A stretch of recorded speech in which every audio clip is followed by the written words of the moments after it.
সেনাপ্রধান, আমরা দেখেছি যে সেনাবাহিনী বাংলাদেশ এবং বাইরে থেকেও কিছু মোকাবেলা করতে সক্ষম। রিসেন্টলি আমরা দেখতে পাচ্ছি যে বাংলাদেশের বিভিন্ন জায়গায় দুর্বৃত্তরা ডাকাতি থেকে শুরু করে লুটতরাজ করছে। গতকাল রাতের বেলা মোহাম্মদপুর ধানমন্ডি এলাকাগুলোতে ঘটনা ঘটছে রাজধানী সহ।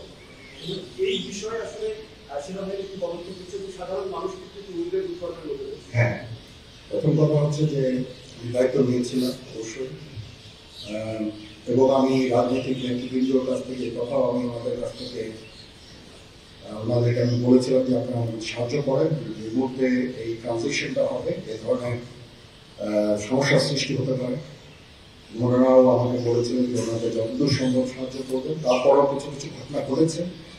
এটা ঘটার পেছনে তো কিছু কারণও আছে, এবং আমরা ইনিশিয়ালি হয়তো কিছু এরকম ঘটনা ঘটেছে, বা তারপর এখন পরিস্থিতি কিন্তু অনেক শান্ত হয়ে আসছে।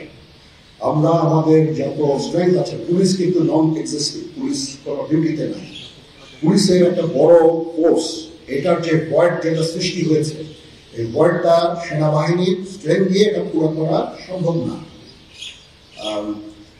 আর তারপরে আমরা যথাসাধ্য চেষ্টা করে যাচ্ছি, এবং হাজার হাজার লোককে আমরা কিন্তু এই সমস্ত সমস্যা থেকে আমরা উদ্ধার করেছি।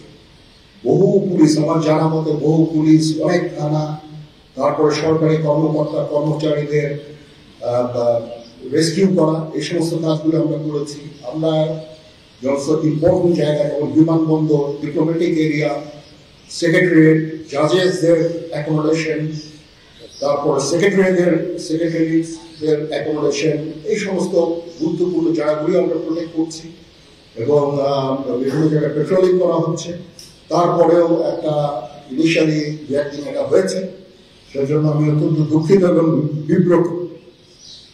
যাই হোক, এটা আমার যে স্ট্রেংথ যা ছিল, এটা মেবি এয়ারফোর্সও তাদের মতো করে করেছে, যথাসাধ্য চেষ্টা করেছি। তারপরও কিছু হয়ে গেছে, এটা আমার জাস্টলি আমাদের এনাফ স্ট্রেংথ ছিল না। বাট আমি নিশ্চিত যখন পুলিশ পুনর্গঠন হয়ে যাবে, তারা যখন আমার কাজে নেমে যাবে, তখন এই ভয়েডটা খুব সহজেই আমরা পূরণ করতে পারবো। পুলিশের একটা বিরাট সংখ্যক ফোর্স, পুলিশ একটা বড় ফোর্স। তো এই ফোর্স যদি নিষ্ক্রিয় হয়ে যায়, সেটার ভয়েড পূরণ করা সেনাবাহিনী, বিমান বাহিনী, নৌবাহিনী সবার পক্ষে সম্ভব না।